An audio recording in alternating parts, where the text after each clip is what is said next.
जय हिंद। पिछले वाले वीडियो में हमने शिक्षा और संस्कृति पाठ के लेखक परिचय और इसकी सारांश की चर्चा कर चुके हैं। आपने नहीं देखा है तो प्लेलिस्ट सेक्शन में जाकर देख सकते हैं या फिर वीडियो के डिस्क्रिप्शन में लिंक है, आप वहां से भी जाकर देख सकते हैं। आज की इस वीडियो में हम इसके ऑब्जेक्टिव क्वेश्चन की चर्चा करेंगे जो एग्जाम में काफी बार पूछे गए हैं और जिनके पूछे जाने की संभावनाएं भी सबसे अधिक है। देखिए, हमारा पहला क्वेश्चन है कि गांधी जी की स्मृति में पूरा राष्ट्र किस तारीख को उनकी जयंती के रूप में मनाता है, अर्थात गांधी जी की याद में जो पूरा भारतवर्ष है वह किस जयंती को मनाता है और उनकी जो जयंती है गांधी जयंती वह किस तारीख को मनाई जाती है। तो 2 अक्टूबर को प्रतिवर्ष गांधी जयंती गांधी जी की स्मृति अर्थात याद में मनाई जाती है। यह क्वेश्चन 2022 के फर्स्ट शिफ्ट में पूछा गया है। मेरा ख्याल है कि अगर व्यक्ति का चरित्र निर्माण करने में हम सफल हो जाए तो समाज समाज काम आप संभाल लेगा। यह यह किसका विचार है? यह 2022 के फर्स्ट शिफ्ट का क्वेश्चन है। देखिए, गांधी जी कहते हैं शिक्षा और संस्कृति पाठ में कि यदि हम व्यक्ति का चरित्र निर्माण कर देंगे तो वह व्यक्ति खुद ही समाज को संभाल लेगा। तो ऐसा कौन कहते हैं? तो ऐसा महात्मा गांधी कहते हैं। और यह पंक्ति किस पाठ में दी गई है? तो शिक्षा और संस्कृति पाठ में दी गई है। देखिए, महात्मा गांधी के पिता का क्या नाम था? यह क्वेश्चन 2022 के फर्स्ट शिफ्ट और 2021 के सेकंड शिफ्ट में पूछा गया है। तो महात्मा गांधी के पिता का नाम Karamchand Gandhi, option number D. Mahatma Gandhi के पिता का क्या नाम था? करमचंद गांधी। देखिए, 4 नंबर क्वेश्चन है, मेरा धर्म कैद खाने का धर्म नहीं है। यह पंक्ति किस शीर्षक पाठ की है? ये 2021 के फर्स्ट शिफ्ट का क्वेश्चन है। तो देखिए, यह जो पंक्ति है, मेरा धर्म कैद खाने का धर्म नहीं है, यह पंक्ति शिक्षा और संस्कृति पाठ की है। गांधी जी अपनी संस्कृति के बारे में बताते हुए कहते हैं कि मेरी जो संस्कृति है, मेरा जो धर्म है, वह मुझे आज़ादी देता है कि मैं किसी भी देश की संस्कृति को अपनाऊं, परंतु अपने धर्म की जो संस्कृति है उसे ना भूलूं। क्योंकि उनका मानना था कि जो व्यक्ति खुद के धर्म की खुद की संस्कृति की इज्जत नहीं करता, वह किसी भी अन्य संस्कृति के लायक नहीं है। अर्थात जो व्यक्ति अपने संस्कृति को अपनाता है, उसकी इज्जत करता है, उसके संदर्भ में पूरी जानकारी इकट्ठा करता है, उसको जानता है, वही किसी अन्य धर्म की संस्कृति को जान सकता है। अदरवाइज वह अन्य धर्म की संस्कृति को नहीं जान सकता है। इसलिए मनुष्य को जरूरी है कि वह पहले खुद की संस्कृति को समझे, उसके बाद किसी अन्य देश की संस्कृति को समझे और अन्य देश की संस्कृति में जो भी कुछ अच्छा है वह उसे ग्रहण करे। इस संदर्भ में बताते हैं कि मेरा धर्म जो है कैद खाने का धर्म नहीं है, अर्थात मेरा जो धर्म है वह मुझे आज़ादी देता है ये सारी क्रियाएं करने की। तो यह जो पंक्ति है वह शिक्षा और संस्कृति पाठ से ली गई है। तो इस क्वेश्चन का ऑप्शन नंबर सी आंसर हो जाएगा।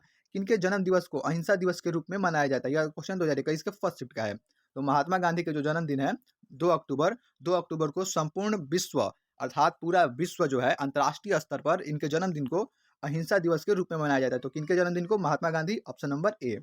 देखिए, 6 नंबर क्वेश्चन है, कौन चाहते थे कि सभी देशों की संस्कृति की हवा उनके घर के पास बहती रहे? 2020 के सेकंड शिफ्ट का क्वेश्चन है। देखिए, महात्मा गांधी चाहते थे कि जितनी भी देश हैं उन सभी देशों की संस्कृति जो है वह संस्कृति की जो हवा है वह उनके घर के पास से बहती रहे, ताकि उस संस्कृति की जितनी भी अच्छाइयाँ हैं उन्हें अपना सकें।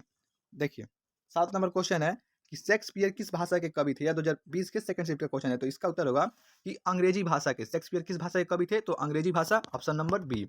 8 नंबर क्वेश्चन है कि शिक्षा और संस्कृति के लेखक कौन है? 2020 के फर्स्ट शिफ्ट का क्वेश्चन है। तो इसका उत्तर होगा कि शिक्षा और संस्कृति के लेखक महात्मा गांधी हैं, option number A Mahatma Gandhi. Gandhi ji Africa से लौटकर कब आए थे? देखिए, इन सभी क्वेश्चंस को इन सभी के हम लोगों ने डीप में चर्चा किया है। शिक्षा और संस्कृति के सारांश और लेखक परिचय वाले वीडियो में यदि आपने नहीं देखा है तो जाकर देख लीजिएगा, उसके बाद आप आगे ये वीडियो देखिए, आपको काफ़ी हेल्प मिलेगी। तो देखिए, क्वेश्चन है गांधी जी अफ्रीका से लौटकर कब आए थे? तो इसका उत्तर होगा 1915 ईस्वी में। और क्वेश्चन पूछे कि गांधी जी अफ्रीका में कब से लेकर कब तक रहे थे? तो 1983 से 19 1914 तक 1983 से 1914 तक वो अफ्रीका में रहे थे। देखिए, 10 नंबर क्वेश्चन है कि आध्यात्मिक शिक्षा से गांधी जी का क्या अभिप्राय है? ये देखिए, 2000 क्वेश्चन ये क्वेश्चन 3 बार पूछा गया है कि आध्यात्मिक शिक्षा से गांधी जी का क्या अभिप्राय है? तो आध्यात्मिक शिक्षा से गांधी जी का अभिप्राय हृदय की शिक्षा से है। हृदय की शिक्षा से अभिप्राय है आध्यात्मिक शिक्षा से गांधी जी का। देखिए, नेक्स्ट क्वेश्चन है हमारा, गांधी जी दक्षिण अफ्रीका में कब से कब तक रहे थे? देखिए, मैंने पहले ही बताया था कब से कब तक रहे थे। तो सॉरी 1893 से 1914 तक, 1893 से 1914 तक, वहाँ पे मैंने गलत बता दिया था, सॉरी इसके लिए। 1893 से 1914 तक लगभग 21 वर्ष वो अफ्रीका में रहे थे। ऑप्शन नंबर ए हमारा आंसर हो जाएगा। 1893 से 1914 तक, 1893 से 1914 ईस्वी तक। 12 नंबर क्वेश्चन है, गांधी जी की दृष्टि में उदात्त और बढ़िया शिक्षा क्या है? तो इसका उत्तर होगा अहिंसक प्रतिरोध। हमारा पाठ की शुरुआत होती है तो फर्स्ट लाइन में दिया गया है कि अहिंसक प्रतिरोध को गांधी जी उदात्त और बढ़िया शिक्षा मानते हैं। उदात्त का अर्थ होता है उत्तम शिक्षा मानते हैं। यह 2018 के सेकंड शिफ्ट का क्वेश्चन है। देखिए, अभी तक हमने प्रीवियस ईयर क्वेश्चंस को डिस्कस किया था, अब हम एक्सपेक्टेड क्वेश्चंस की चर्चा करेंगे, जिनका 2023 के एग्जाम में पूछे जाने की संभावनाएं सबसे अधिक हैं। तो देखिए, 13 नंबर क्वेश्चन है, महात्मा गांधी का जन्म कब हुआ था? महात्मा गांधी का जन्म हुआ था, अर्थात महात्मा गांधी का जन्म कब हुआ था? तो 2 अक्टूबर 1869 ईस्वी को, 2 अक्टूबर 1869 को। और कहाँ हुआ था? तो पोरबंदर, गुजरात में हुआ था। उनके माता का नाम तो पुतलीबाई और पिता का नाम करमचंद गांधी और पत्नी का नाम कस्तूरबा बाई। कस्तूरबा बाई उनकी पत्नी का नाम था। और उनका विवाह कब हुआ था? तो 1883 में, 1883 ईस्वी में उनका विवाह हुआ था। और उस समय वो कितने वर्ष के थे? तो 14 वर्ष के थे उस समय वो। 14 नंबर क्वेश्चन देखिए, 14 नंबर क्वेश्चन है, हिंद स्वराज के रचनाकार है। जो हिंद स्वराज पत्रिका है उसके रचनाकार कौन है? तो महात्मा गांधी उसके रचनाकार है, हिंद स्वराज पत्रिका के। देखिए, महात्मा गांधी ने एक और पत्रिका को संपादित किया था, यंग इंडिया। यंग इंडिया नामक पत्रिका का भी संपादन महात्मा गांधी ने किया है। यंग इंडिया, इंडिया नामक जो पत्रिका है उसका भी संपादन महात्मा गांधी ने किया है। और इन्होंने 2 पुस्तकों की रचना की है, जिसका इस पुस्तक में, इस चैप्टर में दिया गया है कि सत्य के साथ मेरे प्रयोग, और एक और पुस्तक है हिंद स्वराज। हिंद स्वराज, सत्य के साथ मेरा प्रयोग, ये 2 पुस्तकों के बारे में दिया गया है कि इनकी रचना इन्होंने किया है। और ये जो हिंद स्वराज है यह एक पुस्तक है। और एक हरिजन नामक पत्रिका, हरिजन पत्रिका और यंग इंडिया पत्रिका का संपादन किया है हिंद स्वराज और सत्य के साथ मेरे प्रयोग जो पुस्तक है उनकी रचना की है महात्मा गांधी ने। सत्य के साथ मेरे प्रयोग किसकी पुस्तक है?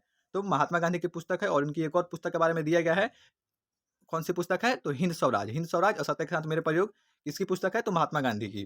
दोनों में से कोई पूछे, महात्मा गांधी टिक कर दीजिएगा। देखिए, गांधी को महात्मा किसने कहा? तो गांधी को महात्मा रविन्द्रनाथ ने कहा था। ऑप्शन नंबर बी, रविन्द्रनाथ ने महात्मा गांधी को महात्मा कह के पुकारा था। अंतर्राष्ट्रीय अहिंसा दिवस के रूप में मनाया जाता है। अंतर्राष्ट्रीय अहिंसा दिवस के रूप में क्या मनाया जाता है? तो 2 अक्टूबर को अंतर्राष्ट्रीय अहिंसा दिवस के रूप में मनाया जाता है, क्योंकि इस दिन महात्मा गांधी का जन्म दिवस है। देखिए, 18 नंबर क्वेश्चन, यंग इंडिया क्या है? तो यंग इंडिया एक पत्रिका है। ऑप्शन नंबर ए, यंग इंडिया क्या है? यंग इंडिया एक पत्रिका है। और हरिजन भी एक पत्रिका है, जो कि महात्मा गांधी के द्वारा संपादित की जाती थी। हरिजन और यंग इंडिया किसके द्वारा संपादित की जाती थी? तो महात्मा गांधी के द्वारा। यंग इंडिया और हरिजन, और उनकी पुस्तकें कौन कौन सी हैं? तो सत्य के साथ मेरे प्रयोग और हिंद स्वराज महात्मा गांधी की 2 प्रमुख पुस्तकें हैं। 19 नंबर क्वेश्चन देखिए, गांधी के 2 हथियार थे। तो गांधी के जो 2 मुख्य हथियार थे वो अहिंसा और सत्याग्रह थे, अर्थात मारपीट नहीं करना है और सत्य के राह पे चलना है। ये गांधी जी के 2 प्रमुख हथियार थे। 20 नंबर क्वेश्चन देखिए, 20 नंबर क्वेश्चन है, महात्मा गांधी का निधन कब हुआ था? तो इसका उत्तर होगा कि 30 जनवरी 1948 ईस्वी को महात्मा गांधी का निधन हुआ था। और कहाँ हुआ था? तो दिल्ली में हुआ था। 30 जनवरी 1948 ईस्वी को महात्मा गांधी का निधन हुआ था। इस प्रकार हमने इस चैप्टर के ऑब्जेक्टिव क्वेश्चन और लेखक परिचय और सारांश की चर्चा कर लिए। नेक्स्ट वीडियो में हम इसके सब्जेक्टिव क्वेश्चन की चर्चा करेंगे, जिसे देखने के लिए आपका हमारे चैनल को सब्सक्राइब करना होगा, ताकि वीडियो की नोटिफिकेशन आपको मिल जाए। जय हिंद, जय भारत। मिलते हैं नेक्स्ट वीडियो में शिक्षा और संस्कृति पार्ट के सब्जेक्टिव क्वेश्चन के साथ। धन्यवाद।